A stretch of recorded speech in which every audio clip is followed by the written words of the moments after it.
Tonight, Keir Starmer speaks to Sky News in Finland. Our political editor, Beth Brigby, has been travelling with the Prime Minister for her Electoral Dysfunction podcast, and he's told her he beats himself up over his decision to appoint Peter Mandelson ambassador to the US.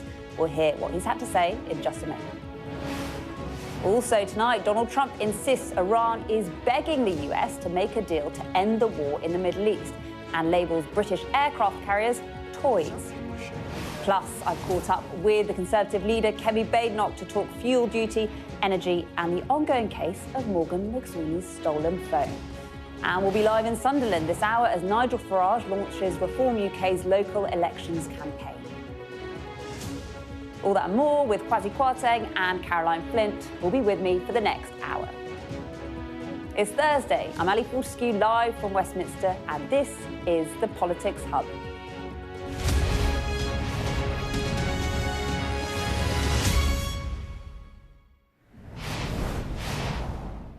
Hello, good evening. Welcome to the Politics Hub. Well, we know that the fallout over Keir Starmer's decision to make Peter Mandelson his man in Washington has and continues to haunt this government.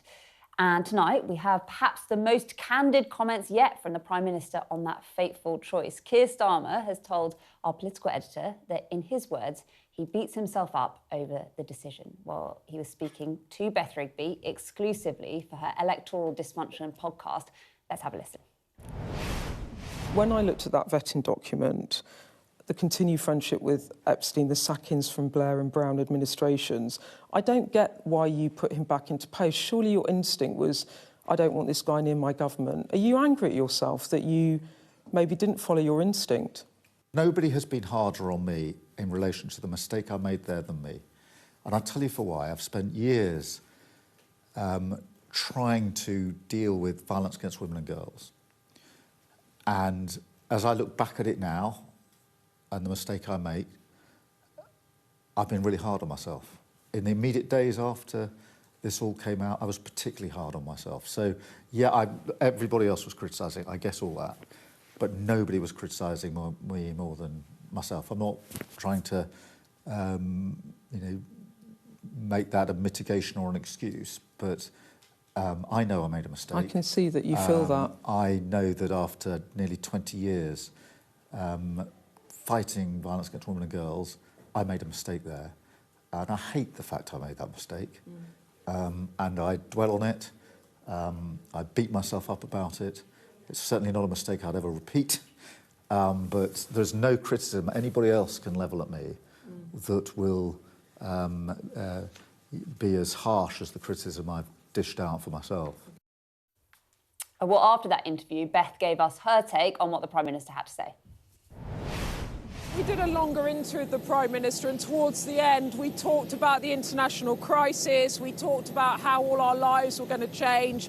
He gave some insight into how he's going to handle our energy bills, signalling that not everyone is going to get support from the government. And then towards the end I asked him about Peter Mandelson, and he was pretty emotional, actually, the strongest I've ever heard him talk about it. When I asked him about whether he regretted it, whether he hadn't trusted his own instinct, he told me that he deeply regretted it. He said no one feels worse about it than he did. He said he hates the fact that he appointed Mandelson, and no one gives themselves a harder time than him when it comes to that decision. And he was clearly deeply troubled that he did it. He linked it back to his long-running efforts to tackle violence against women and girls, first as the Director of Public Prosecutions before he came to office as Prime Minister. And you could see that he was really feeling it in what I would say was the emotional part of that interview. He was also pretty strong on President Trump, talking about how he wasn't going to be pushed around by him. Stronger language again than I've heard from the Prime Minister.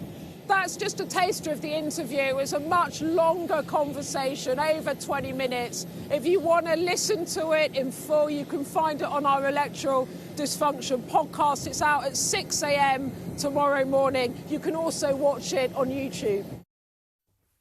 OK, let's bring our panel in for tonight, shall we? The former Chancellor Kwasi Kwarteng and former Labour Minister Caroline Flint. Caroline, I mean, we're still talking about Peter Mandelson. What did you make of what the Prime Minister had to say? I mean, he was, as Beth said, you know, he sounded almost emotional, didn't he? Well, it was a cataclysmic mistake, and he does need to own that decision. I still find it very troubling that a vetting document, there were things he would have known about, should have known about Peter, that he was sacked from government twice, and maybe some issues around his business affairs.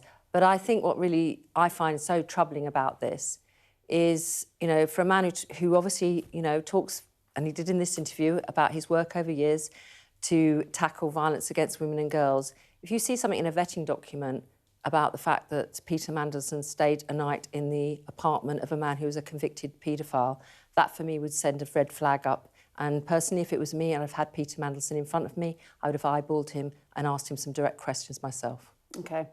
Kwasi, do you think we need to move on? No, well, I think what Caroline said is 100% right. I mean, he said publicly that, you know, he's very committed to fighting crime against women, violence against women, and he knew a lot of things. He not only knew that Peter Mandelson had been sacked twice, as Caroline just said, he also knew that he'd stayed in the house of someone who'd been a convicted, and let's get it right, he was a child sex trafficker. That was what he was convicted of, and that was all known. So having known all those facts, to then say, actually, this is the right guy to go to Washington and be the ambassador was a terrible misjudgment. And I think he's right when he says, I believe him when he says he beats himself up about it, because it's a defining mistake. And it goes to the moral question as well. Not only was it a kind of political error, more seriously, it was a moral failing to think that this person who was very closely associated with someone who's committed horrible crimes that we knew about, and then think that he could be the ambassador to Washington. I think also it was a political appointment as opposed to one for a normal diplomatic appointment.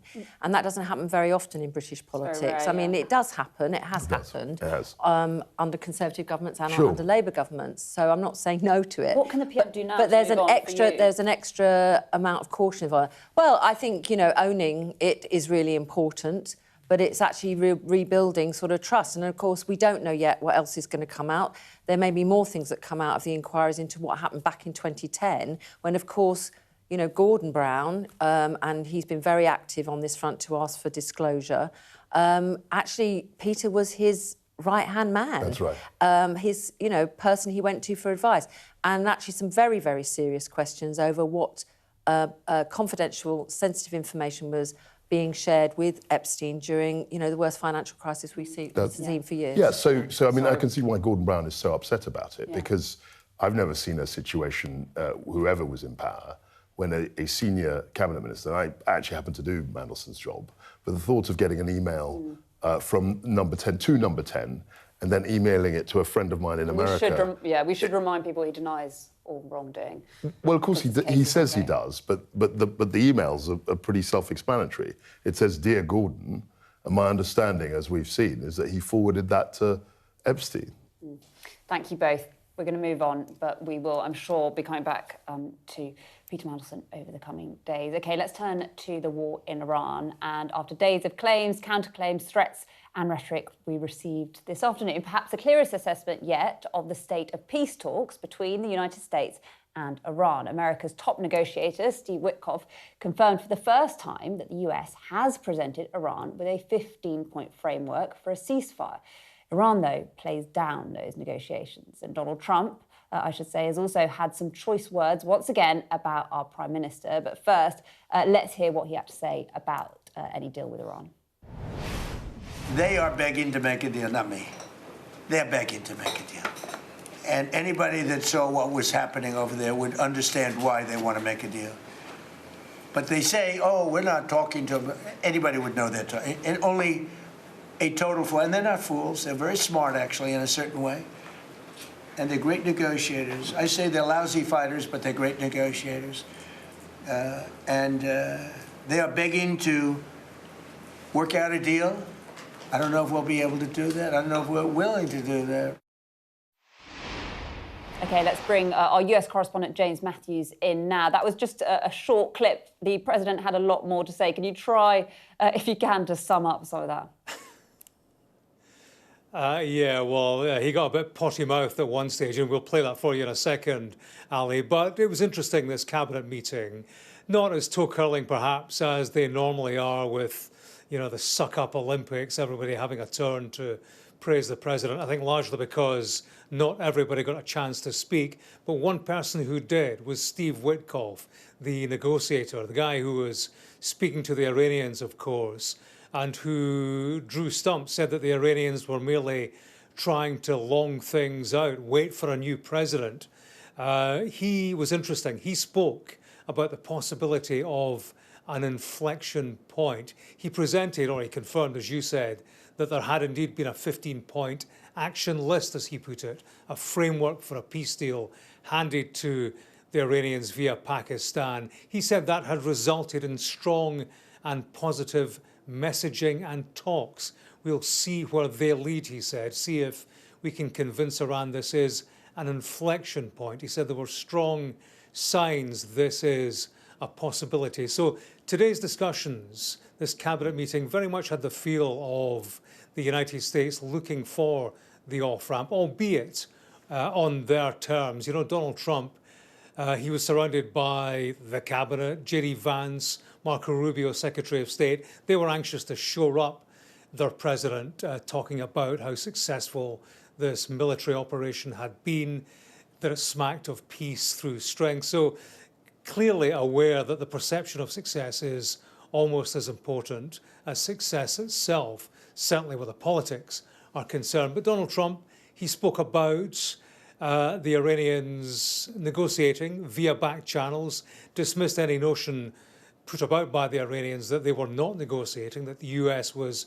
negotiating with itself. He said as an act of good faith, the Iranians had allowed 10 big oil boats through the Strait of Hormuz. So that was his position and his presentation of all of this.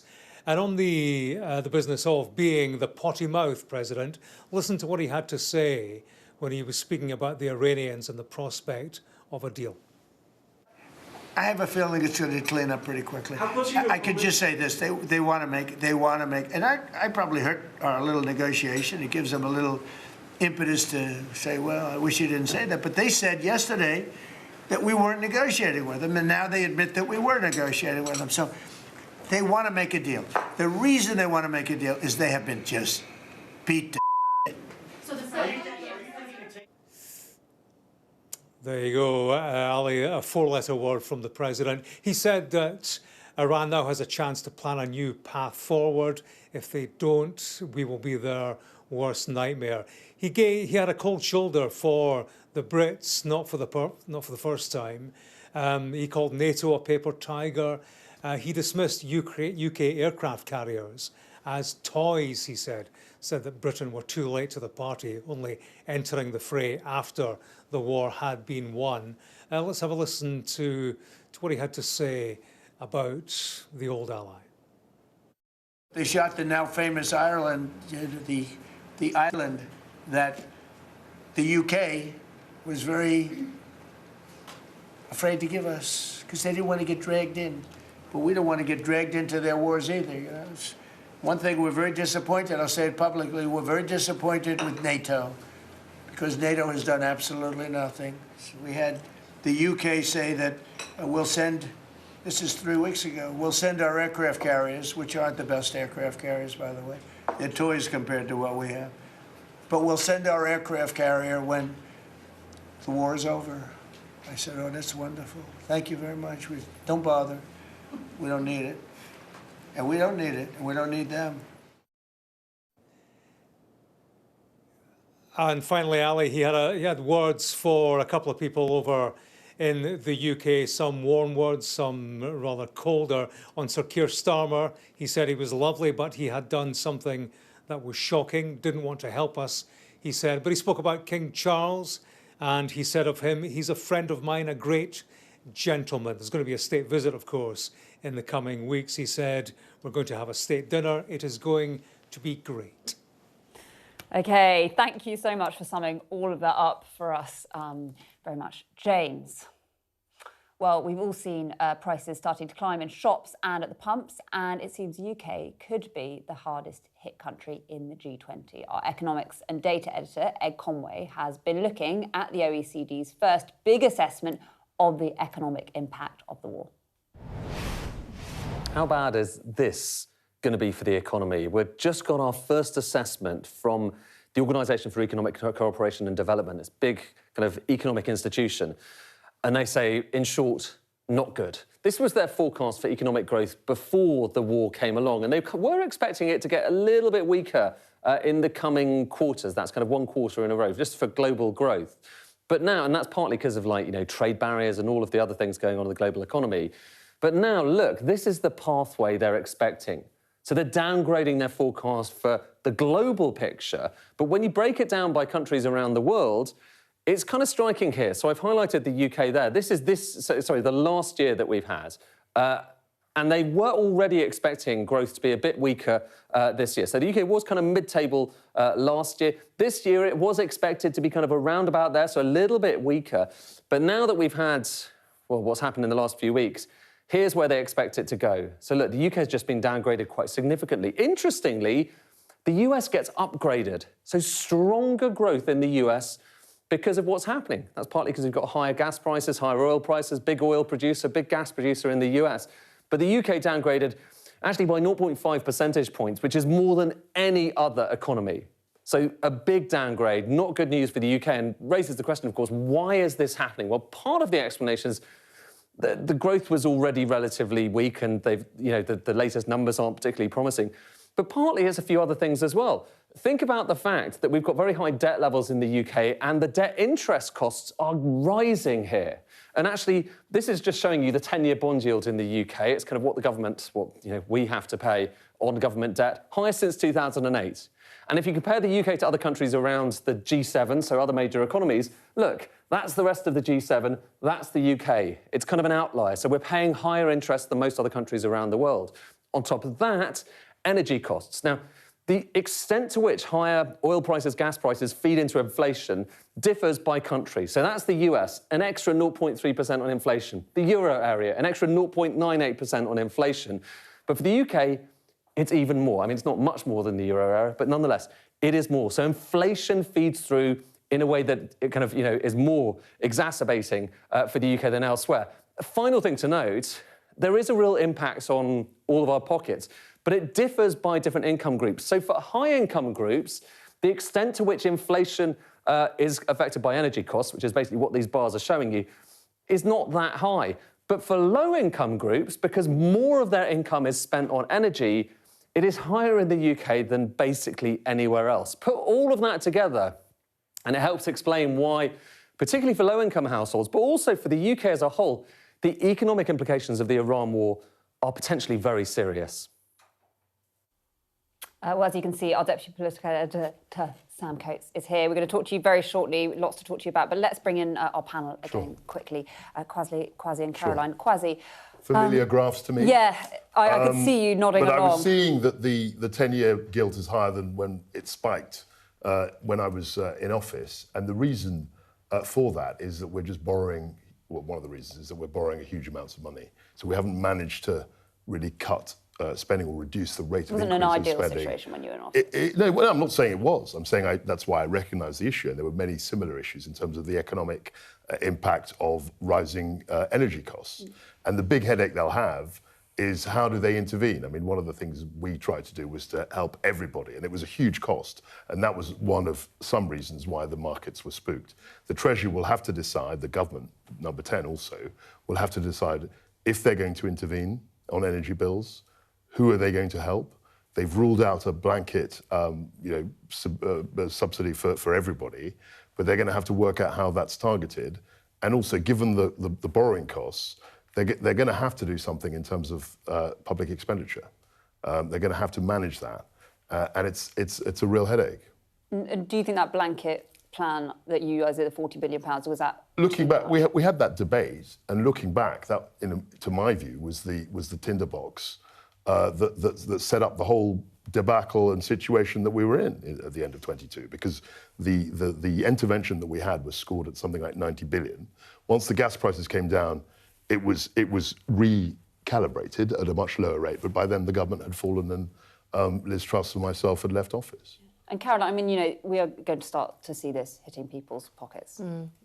Yes, and I mean, it just is a reminder that some things can happen a long way, thousands of miles away from these shores, and we can feel the impact of it here. And you know, energy, water, these things that are essential for everybody in every country are knocked sideways. Look, I think the government are right to look at more targeting in terms of support in this crisis. And I'm chair of the Fuel Poverty Committee that advises government in some of these areas on fuel poverty. So I think it's right to look at targeting. I think that's better, and there are different ways they can do that. They can do that through the Warm Homes discount. They could also do it like that actually happened last time round, where some monies were given directly to local authorities because they're on the ground, they can see the families most in hardship. But I think for the sort of, you know, longer term, there are real issues around the structure of our market. The link between gas prices and electricity prices, there's talk about how that should be decoupled. That's not going to necessarily sort things for today, but it's something that has to be addressed in the future. And again, you know, for the charts there about people who pay the hugest amount of their income towards energy costs is also factored by they're often living in the coldest homes. So for every pound they put in the meter or pay in other ways, they're often losing the benefit of that energy because their homes are too drafty. I'm going to bring Sam in quickly, because you've been looking at contingency plans. The government haven't really, you know, been talking about fuel shortages or anything like that. What have you learned? So you've just been talking about price rises being a very real impact. That's what we saw in 2022 as well. But there is question about a sort of restriction of supply. Now, ministers, as you say, have been very clear to send the signal that there's going to be no problem with petrol, diesel on the forecourt. You can see other governments across Europe actually taking a different stance. German ministers sounding the alarm. Slovakia is actually imposing some curbs on how much petrol that you can buy at the pump. And there are some experts in the UK saying, look, in just 2-3 weeks' time, you could have some difficulties. So I think there is a real debate going on behind the scenes, but ultimately ministers don't want people, for instance, with half-full tanks to go to the petrol station to fill it up just in case. That kind of thing does cause queues at the petrol pumps, even without a constriction of supply. But in the end, if we react very differently to other European countries, then there's an issue. But the problem with what's going on in Iran at the moment is that it doesn't just affect oil, petrol and diesel. There are huge numbers of other things that could be a problem. And I've been talking to business and government. There are 3 areas, I think there's warning signs from business that they really want the government to focus on. Jet fuel, airline fuel, plane fuel. We could really be in for some big spikes in price and supply in the summer and the autumn because you can't store airline fuel for very long. So that's a problem. Ammonia for fertiliser. We're at the point of the year where you need to get seeds in the ground and fertiliser on it.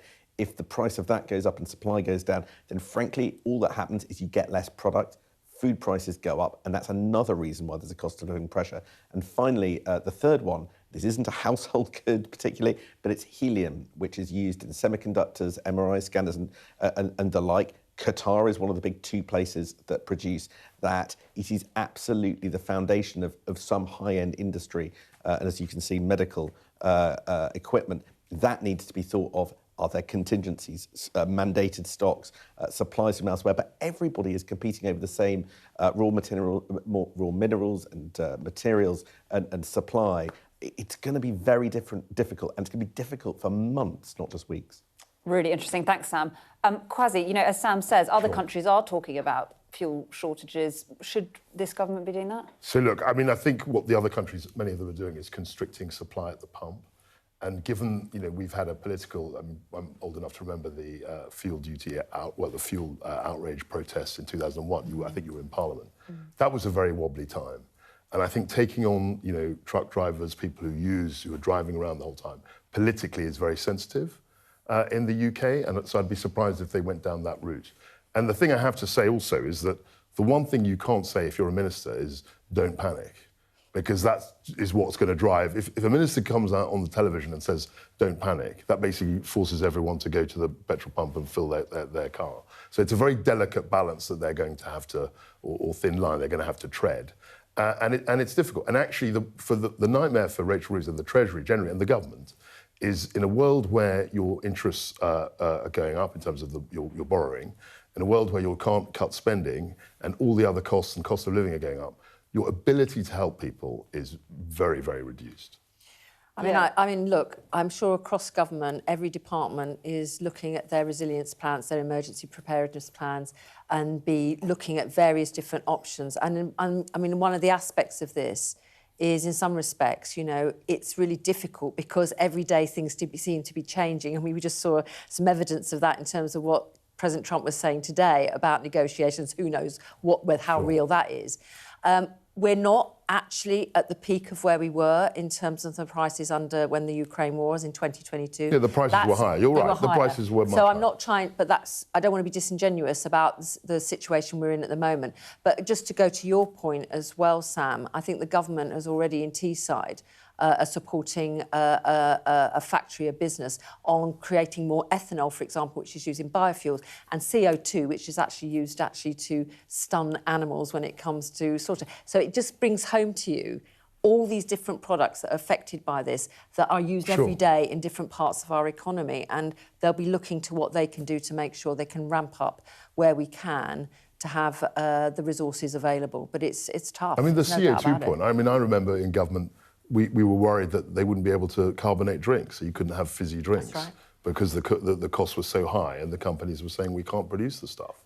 Any final words from you, Sam? All of this costs money. In Teesside, that factory only reopening because they're getting, I think it's about 100 million. Yeah. There isn't 100 million pound bungs to go around in many places, so that's only going to be the answer some places. OK. Thank you very much, our panel and Sam Coates. Well, the government here has been keen to try and avoid creating panic about any possible shortages, as we've been saying, which has previously seen shelves cleared of essentials like toilet roll and huge queues at petrol stations. But that doesn't mean that there isn't contingency planning going on. Well, staying with the fallout from the war in Iran, the Tory leader was out today to campaign to keep the cut in fuel tax. I caught up with her a little earlier. Kane Badenoch, thanks so much for talking to us. So you want to block the rise to fuel duty, but the government say they're keeping it under review. Is that not enough? No, it's definitely not enough to say they're keeping it under review. That means that they're going to increase fuel duty. This government is keeping everything under review. Consultations, all sorts of legal process. What we saw yesterday at Prime Minister's questions was a man who is not running the country anymore, hiding behind legalese, claiming that it's all up to Ed Miliband. If he can't do the job, then he should let someone else have a go. Hold on, the fuel duty isn't actually going up until September. They say they're keeping it under review. We don't know what's going to happen with this war. I mean, you do sometimes have to take them at their word, don't you? Well, we were able to freeze fuel duty for 14 years. In fact, we actually cut it. September is not that far away. They should know that in the middle of an energy crisis, when we're likely to see even more oil shocks, we should not be raising fuel duty. This is pure common sense. How would you pay for that then? Well, we don't need to increase fuel duty. We managed to freeze it, so we'll do it exactly as we did when we were in government. Well, over time, it would cost about £3.6 billion a year, they think. You know, is that sustainable in the long term? It is sustainable. The fact is, this government is spending more and more money. What are they spending it on? Welfare. And the people who are having to pay for that are hardworking people who don't actually earn that much, having to pay for more and more people going on welfare, to the point where it's no longer a safety net, it is becoming a lifestyle choice. We found £47 billion of savings to fund many things, including scrapping the green taxes that are making everyone's household bills so expensive and also killing business as well. Business is paying too much. We are seeing industry close down. Companies like Denby, Heritage Brand closing, Grangemouth Refinery closing. We're losing our industrial capacity. That's slightly off topic. My question is it sustainable in the long term to have that 5p cut? And how exactly are you going to pay for it? It's the government's job to make it sustainable. The government needs to create the conditions for growth. There is no point in them just sitting back saying, oh, well, we can't do anything about it, so we're going to tax all of you to oblivion. It is not good enough. The NI rise with that jobs tax, which Rachel Reeves put on in her first budget, has killed so many businesses. But they were talking about growth when they were in opposition. It's easy to talk about It's easy to talk about growth, but we've got a plan. I'm talking about a cheap power plant. Drill in the North Sea. Drill our own oil and gas. Get growth from that. Why would you import the same oil and gas from the North Sea, from Norway, paying taxes? It's dirtier, it costs more. Why would you do that when you could drill our own oil and gas? And 100% of North Sea gas is used in the UK. The pipeline has already This isn't built. really the answer All to the he question needs about how do- you're going to pay for fuel, well, well, I am explaining it. If you drill oil and gas, you get tax revenue. That's how you pay for it. It doesn't just disappear. This government doesn't understand where money comes from. That's how you get growth. Business creates growth, not jobs. What they're saying is defeatism. We can't do anything, so we'll just give up. On energy bills more broadly, the government say they're going to target their support. Do you think, in hindsight, the 40 billion or so pounds that were given after the war in Ukraine to help people with their bills under Liz Truss, do you think that was too generous? Well, I think it's really funny the government's saying this now. They were telling her that she wasn't doing enough. The point is, if you're going to spend money, you need to find the savings from somewhere. It's quite clear that the government doesn't have any money. What they should do is scrap the green taxes on people's household bills. That's what our cheap power plan would do. That's how you fuel Britannia. 20% lower on household bills for everybody, not just for those on benefits. My worry with this government is they have no plan for anyone unless they're on benefits. But just specifically on that money that was given under the Conservatives, do you think those big state interventions, and I know it felt like once in a generation moments when we had furlough and then we had the war in Ukraine, do you think we got too used to those big state interventions, and was that in a sense a mistake? Well, we need to remember where the money comes from. This money is not sitting in Keir Starmer's pocket, it's not under his sofa. It is our money, it's your viewers' money. And there is often this pretense that it's just free money that's being spent. We need to know where every penny is coming from. If we can afford it, fine. But the fact is, we cannot afford to be spending that kind of money bailing out. What we can do is scrap. Could we afford green it back then, taxes. do you think?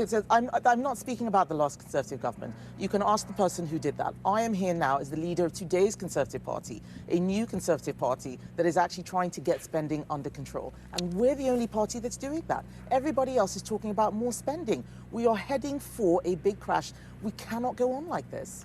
I want to ask you a bit about Morgan McSweeney's phone. Should we give him the benefit of the doubt that this was a coincidence?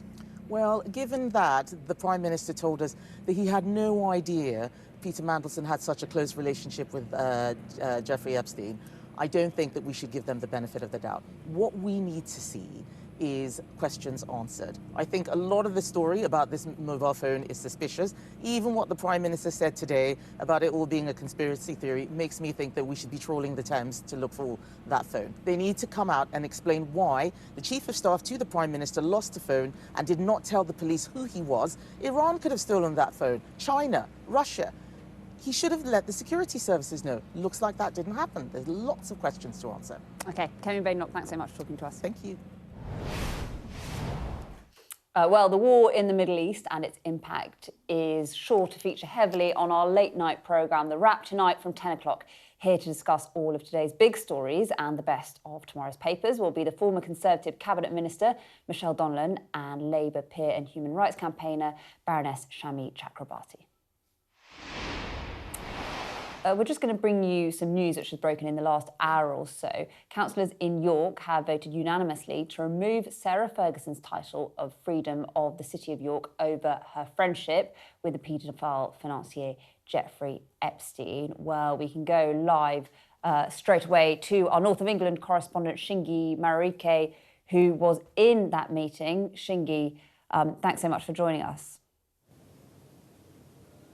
Yeah, that meeting took the best part of 10 minutes for the City of York Council to strip Sarah Ferguson of the freedom of the city. And that is an honorary title that was given to her in 1987, the year after she married the then Prince Andrew. And it's meant to be given to citizens of York who have carried out distinguished deeds and sort of represented the city, but is also given to royals like herself. And in that meeting, the councillors who spoke directly criticised her friendship with the paedophile financier Jeffrey Epstein, including Daryl Smalley, who's the councillor who tabled the motion. This is what he had to say. It's hard to state, as a city councillor and as a resident of the city, how egregious it's been to be connected to Andrew Mountbatten-Windsor and Sarah Ferguson, as details after details have come out about their close relationship with Jeffrey Epstein. I think it's right as a city council, and the decision was unanimous tonight, that we protect that honour and for what it means for the city, but also seek to distance ourselves as a city from those two individuals. What he's referring to there is that domino effect that's seen the Epstein files released this year and emails in those files detailing how Sarah Ferguson kept in contact with him even after he was convicted of child sex offences. Now, it's important to note that Sarah Ferguson denies any wrongdoing. And another significant feature of today's meeting is the fact that this comes 4 years after Prince Andrew himself became the first ever person to be stripped of the Freedom of York in a similar motion being tabled again around his connections with Jeffrey Epstein. He, of course, was arrested on suspicion of misconduct in public office last month. He has been released pending further investigation and denies any wrongdoing. But what we saw here tonight is the City of York trying to create distance and sever ties with Sarah Ferguson, just as it did with Prince Andrew 4 years ago. OK, Shingi, thank you so much live for us there from York. Well, tonight it is Reform UK's turn to launch their local elections campaign. The party is in Sunderland and is hoping to translate that polling lead into council seats across Scotland, Wales and England. Well, our chief political correspondent, John Craig, sat down with Nigel Farage ahead of the launch this evening and began by asking whether Reform's support was declining. We have been rock solid in the polls now for about 5 months. Are we slightly lower than we were after the big lift we got after the May the 1st local elections last year? Yes. So my question is, have you peaked? Well, there was a peak in the middle of last year. We've set back a bit from that, but what's interesting is the others have all gone down as well. So if you look at our lead, our average lead against Labour and Conservatives, it's still pretty much as it was when we were at our highest. I could say, of course, we've been here before, because the SDP got up to 50% in the early 80s. SDP Liberal Alliance, David Steele said, go back to your constituencies and prepare for government. There's one big difference. Well, I was going to say that, and yet, I think in 83, they got 25% of the vote, 23 seats. 87, 23%, 22 seats, and Roy Jenkins lost to George Galloway. What's different then? What's different is they were a top-down party. There were 4 people that set up the SDP, all giants of British politics in their own way. Some people would say only one person set up this party. We're a grassroots organisation. That's why I'm here today. I spend my time relentlessly, this is week 3, I spend my time relentlessly touring the grassroots. We've built up the biggest membership of any party in the country today, and we've built a base in local government. The SDP never, ever had that. OK, let's bring our panel back in, Kwasi Kwarteng and Caroline Flint. Interesting listening to Nigel Farage there. He's saying that we're already seeing a difference on the ground in the councils run by Reform. What do you think, Caroline? Well, I think there's a mixed picture, actually, in terms of what's happening. I think a number of them have found actually being councillors, being in charge of the council, a bit harder than they might have thought. So there was lots of noise about we're going to, get rid of this, we're going to get rid of that, we're going to cut here, we're going to cut there. That hasn't quite materialised, I think, in the way some of the Reform councillors and leaders, where they are leaders of councils, has materialised, because it's a tougher job than you might think. You're suddenly faced with very serious choices to make. Absolutely right. They came in, I know Kent, I live near there, I live in Greenwich, but that's Kent facing. I go to Kent quite often. They had a very slick, organised campaign where they said they were going to cut taxes in Kent. Of course, they put them up. And they've done that in other councils that they've taken over. And I think Caroline's quite right. They promised the earth when they were in opposition. They were an insurgent party. And then when they found themselves governing these local councils, these town halls, things were a lot messier and a lot more difficult. And I'm afraid, I think in many instances, they've simply just rejected their promises. They've turned their back on what they promised. Have you spoken to them at all? Well, I know them. Have they approached you, or you approached them? No, I would never defect to Reform. They probably wouldn't want me. But the point that they're making is that they're promising the earth, which a lot of oppositions do. They've had very little experience in government, and now they're in town halls. They're essentially governing them like the old parties did and putting up taxes. I mean, yeah, because they have to. It's tricky, isn't it? Delivery, and we have seen council tax go up. Which they suggested it wouldn't in Reform councils. Yeah, that's right. And I think also, not that, the Labour or the Conservative parties or the Liberal Democrats don't suffer from this as well. They had to find a huge number of candidates in quite a short space of time. I think Nigel Farage has himself admitted that, you know, their vetting and what have you wasn't that great. There were some pretty crazy... I mean, we all have and we all have that, but we've had they had a high proportion of them. And we've had a series of them cross the floor or become independent, then come back again. That's right. All of that is unsafe. But having said that, I think these are going to be volatile elections. And, you know, people, whether it's to Reform or to the Green Party, the mainstream parties are dealing to the left of them, to the right of them, and what they should do. And it's a challenge. I've got to ask you while we've got you. Nigel Farage has invested a lot of money, more than £200,000 in a company that I'm running. Yes, he's been a passionate... And he might have made quite a lot of money out of it. How did that happen? Well, How did this come about? I've always been interested in... I wrote a book 12 years ago about the history of money. I've always been interested in gold, currencies, that sort of thing. And crypto, for me, Bitcoin in particular, was a natural evolution in terms of my interests. He's always also, over the last 6-7 years, been a big advocate of Bitcoin. He likes digital assets, what are called digital assets. He thinks it gives people more freedom. And we had a conversation, and as a consequence of that, he's been engaged. He invested in the company that I'm running. Could there be a bit of a conflict of interest here? I don't see how there is, because as an MP, everything is declared.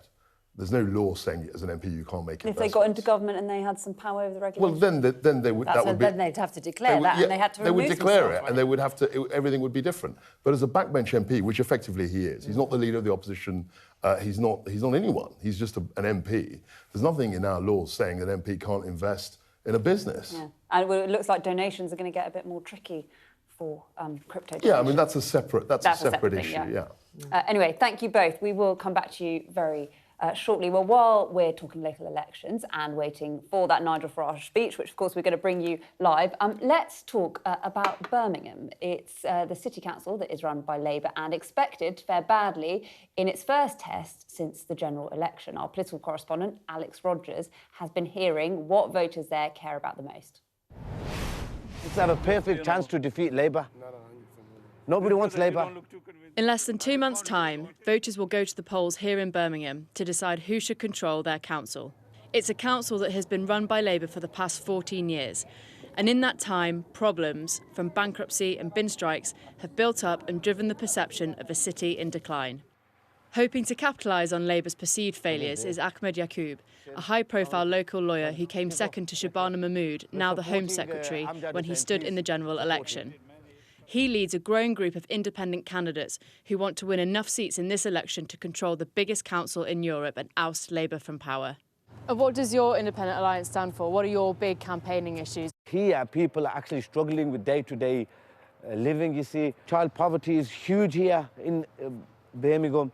To us, Yaqub is keen to stress that it is the cost of living that is the core of his campaign. But there's another message he is also telling residents. Whilst he was speaking to voters, and our cameras were still rolling, we heard him repeating conspiracy theories widely acknowledged to be anti-Semitic. The thing is, the Zionists control everything, and that's what happens. They try to silence us. Sky News approached Mr Yaqub again after uncovering this. He told us he stands by his comments. He did not think they were anti-Semitic, and it was something he said regularly. Yaqub isn't running for election himself, but he's playing a key role in trying to get his candidates elected. On social media, he's vocal about the war in Gaza, and last week he was arrested at a religious protest for racially abusing a police officer, an allegation he denies. Would you say you're running quite a populist campaign? What do you mean by that? Maybe a bit divisive. I'm appealing to everyone who is fed up of being neglected. If you think that's divisive, then yeah, maybe I'm divisive. It's not just the independents who hope to pick up disaffected Labour voters. The Tories and Lib Dems, who are currently the second and third largest parties on the council, are hoping to hold on to their existing seats. And the Green Party, buoyed by their win in last month's Gorton and Denton by-election, hope to replicate that success here. We've seen a surge in Green support across the country, and we're seeing that here in Birmingham as well, so we have some really exciting prospects for May. Reform UK also has high hopes for Birmingham.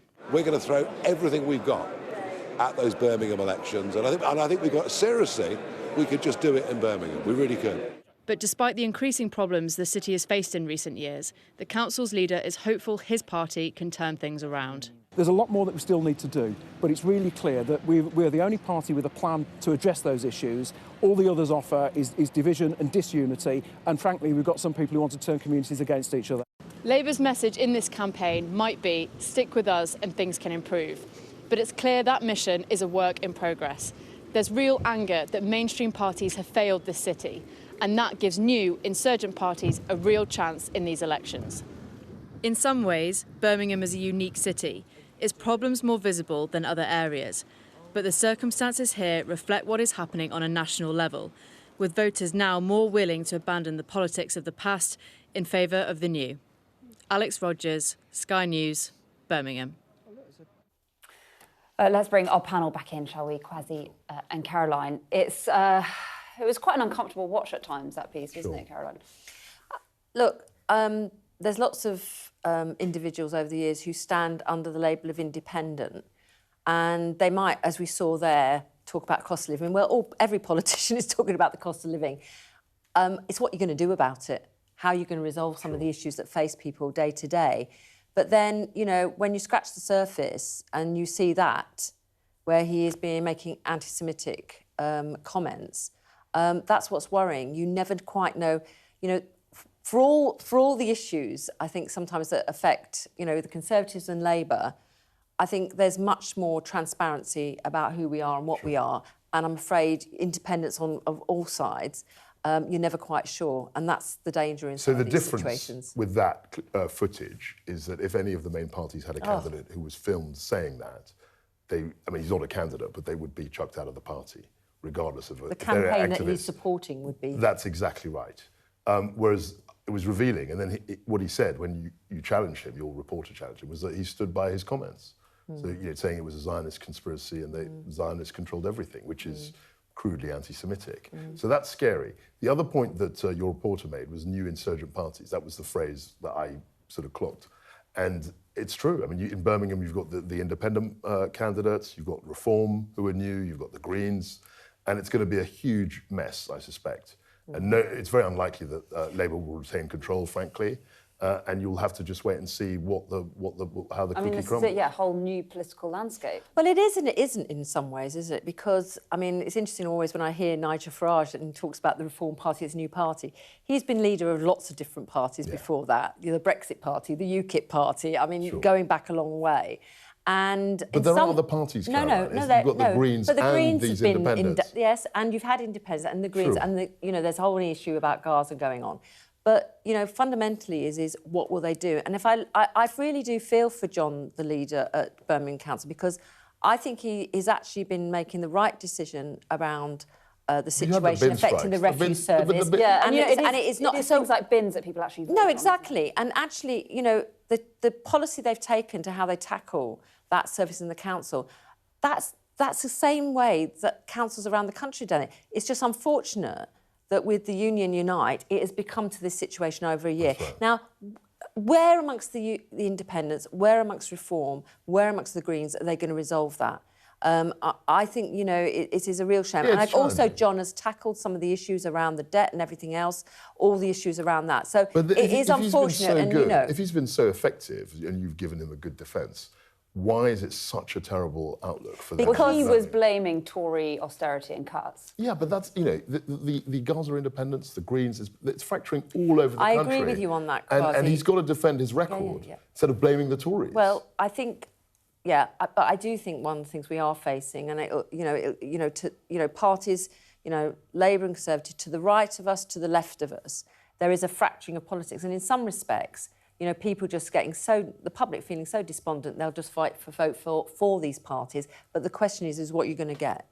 Yeah, what so will they come in to solve? And one of the reasons why these parties are doing well, I think, is because of social media. So you're in an echo chamber. Yes. And the Reform Party and the Greens, in particular, use that very, very effectively.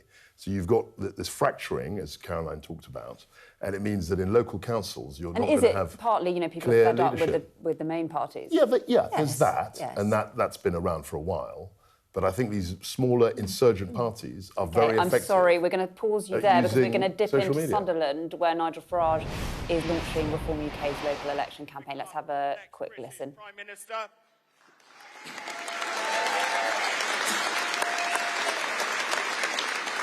before we see him, let's see him in action. We are all ships rising on a turquoise tide, headed towards winning. Bring our panel back in, because we jumped the gun a bit there. Nigel Farage is not there yet, but he's on a ship somewhere, apparently. But you know, did you see, rising. it said reform will fix it. I remember Jimmy Savile, that was his thing. Oh, gosh, I'm not sure if, who's done that. That might be a bit tricky, yeah. It was bizarre. I just saw reform will fix it. They had lights fix it. Do you think reform are going to do as well as people think? No, I don't. I think that, I think they kind of peaked, as you said, as Nigel Farage said, they peaked last year, and I think they'll struggle to reach the highs that they did immediately after local elections last year. And because you've got new insurgent parties. I mean, in May last year, the Greens were on about, 12%. Now they're on about 20%. And you've got a further fracturing. You've got Restore, which is Rupert Lowe's party, which is to the right of reform.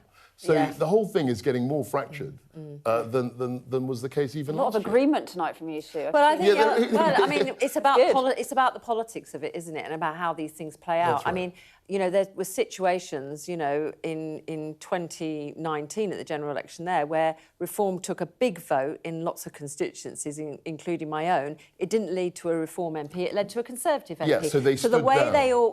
they all split like that. I think there was even comments actually in the Denton by-election that some Reform people actually ended up voting Green because they thought they were the best party to beat Labour. So that's right. There's a lot of stuff going on out there. So that's why it makes it really difficult. Well, it's very different. We all grew up, and many of your viewers would have grown up in the Labour Conservative. the days when there was just Labour and the Conservative, and for decades they were in power. Now it's much harder to predict really what's going to happen. You've got 6 parties. Turnout. You've got 6 or 7 parties that are all competing for the same electorate. And it's very difficult to see, anyone, I think, getting a majority.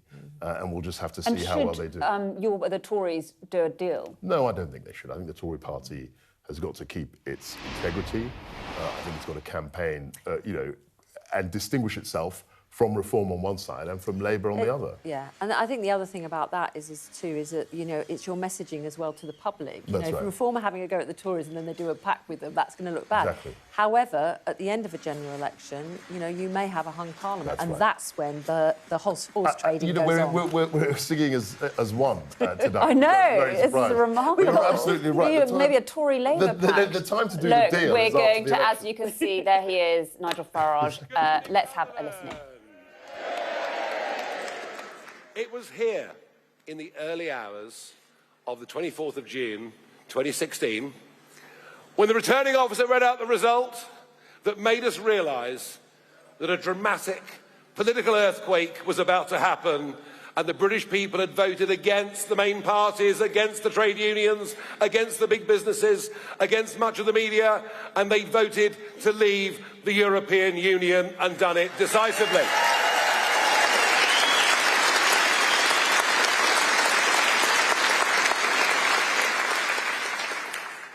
And the reason that I chose Sunderland to launch our local election campaign in England for May the 7th, 2026, is that in the early hours of the 8th of May, we are going to witness another, even bigger, more dramatic political earthquake when Reform achieve results in Sunderland and elsewhere that nobody can yet believe.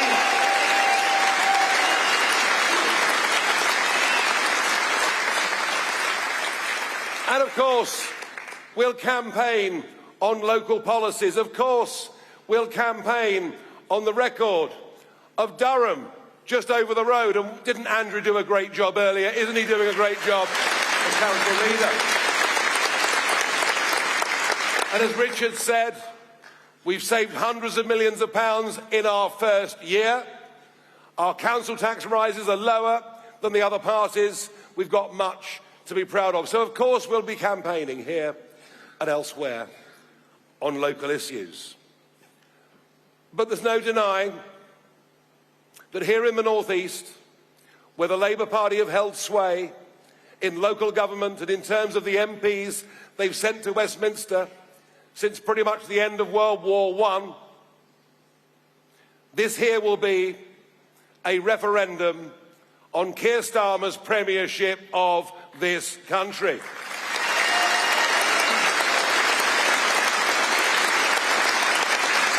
And what a record it is. The man who doesn't just give away the Chagos Islands, but pays to do it. The man who tells our American allies they can't use our bases and then U-turns a few days later. The man who is proud, it seems, of the fact that it took 3 weeks and 1 day to send a single naval vessel. You can't believe it, can you? A single naval vessel to Cyprus to defend an RAF base that is British sovereign territory. Mind you, you thought that was bad. The Defence Secretary, John Healey, doesn't even know how many ships we have in the Royal Navy.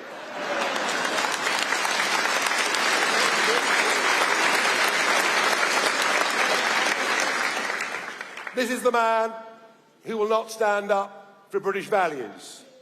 This is the man who will not prescribe the IRGC. And think about it, there's now an active terror cell in North London that attacked the Jewish community. It is directly linked to the IRGC, and all that Starmer says is we have sympathy, our thoughts and prayers are with the Jewish community. They don't want his thoughts and prayers, they want action from a decisive leader. They'll never get it from him.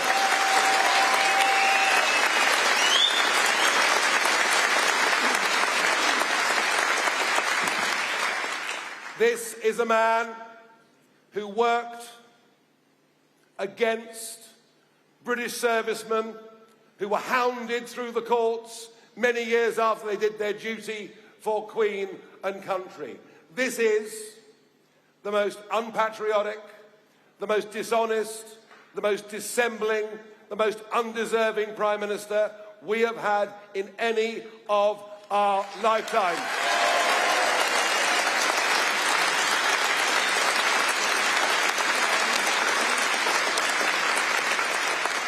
And on May the 7th, here in Sunderland and elsewhere, if we deliver the kind of result that I believe is possible as the Labour Party craters support to us and on the other sectarian wing to the Greens. Oh, not many heroin smokers here this evening, no, I'm sorry.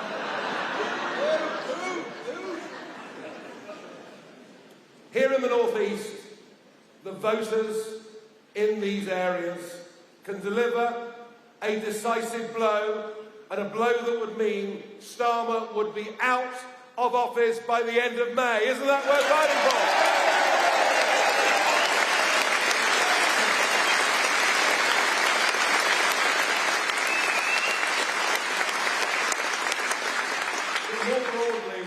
for? More broadly, across the whole of England, where we have Labour areas like this, but equally the Conservative counties of Norfolk, of Suffolk, of Essex, of Hampshire, of Surrey. I think more broadly, these May the 7th elections may be looked back on in history as the moment that the two-party system that has dominated British politics at both local and national level, this effectively will be a referendum on our entire political class and our message.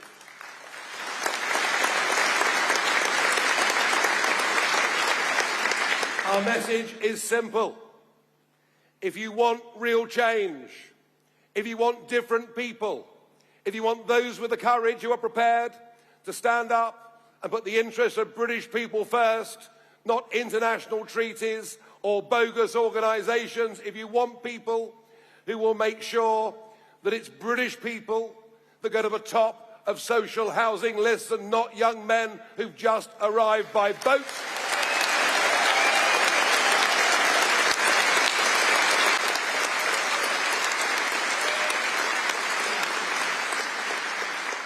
If you want change, on May the 7th, you've got a chance to vote for change. And what we learnt on May the 1st last year in the English county elections is if you vote reform, you get... Oh, you've written the script. That's marvellous. I have to say that I was actually astonished on May the 1st by just how many councils we won. I simply could never have dreamt of a result on that scale. And whilst running local government is not easy, with the pressures of adult social care, send children, and all the rest of it, and whilst no one can wave a magic wand, I'm proud of our record of the first 10 months in government. I really, really am.